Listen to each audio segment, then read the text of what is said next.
Thank you.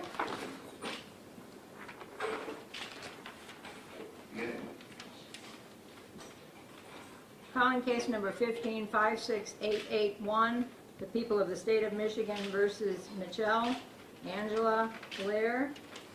Ms. Blair is charged in this case, count 1, child abuse, first degree. Felony, life or any term of years. Count 2, child abuse, first degree. Felony, life or any term of years. Count 3, child abuse, first degree. Felony, life or any term of years. Count 4, child abuse, first degree, life or any term of years. Count 5, child abuse, first degree, committed in the presence of another child. Felony, life or any term of years. State your name, please. John Blair. Thank you. Counsel? Karen Goldfarb, Your Honor, Assistant Prosecuting Attorney, appearing on behalf of the people. Thank you. Ms. Blair, do you understand the charges and maximum penalties if you're found guilty of the charges in this matter? You have the right to remain silent. Anything you say, whether orally or in writing, can be used against you. You have the right to be represented by an attorney and have your attorney present at all questioning of you. If you cannot afford an attorney, one will be appointed to represent you at public expense. I'm entering a not guilty plea on your behalf. Your next date in this case is a probable cause conference date. That is at 8:30 a.m., April 2nd, Frank Murphy Hall of Justice. And that will be before Judge King. Your next date is for examination, April the 9th, 2015, 9 a.m., Frank Murphy Hall of Justice.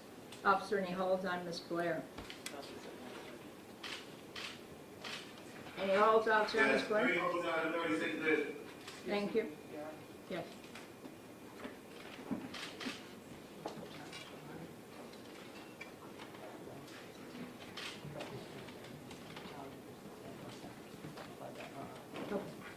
All right, I've been reminded by the clerk, thank you very much, that for examination, the time is 1:30 p.m. 1:30 p.m. April the 9th, because it has status of child abuse case. All right. Ms. Goldberg. Yes, Your Honor, the people are requesting a very high cash bond. The court can consider factors beyond those factors that are stated, factors that bear on for the possibility of fleeing or the danger to the community. I would indicate to the court that there remains a possibility that Ms. Blair's charges will be increased to murder in the first degree, and 2 counts. And I would also indicate to the court that she remains, based on the charges and the information, a danger to this community. I would ask for a very high cash bond. I would ask the court to order that she have no contact with surviving children, no contact with any of their relatives, and no contact with neighbors at the Martin Luther King homes.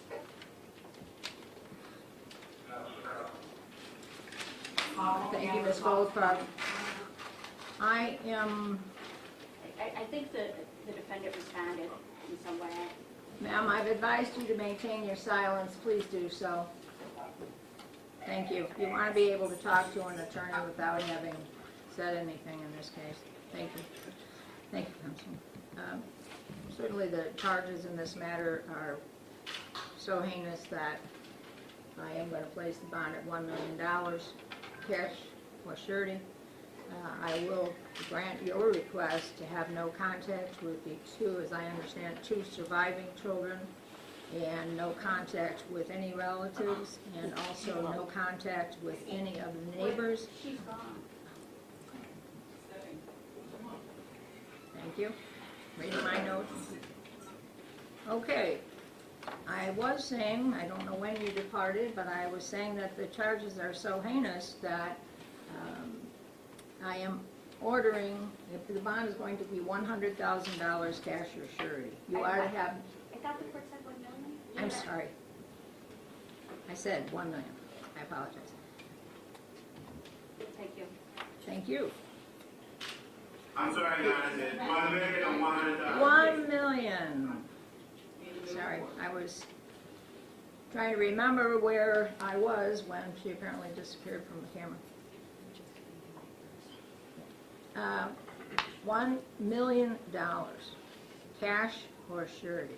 And the defendant is to have no contact with the surviving children, no contact with any of the relatives who may have some custody or control of the surviving children, and no contact with any of the neighbors in the King Apartments.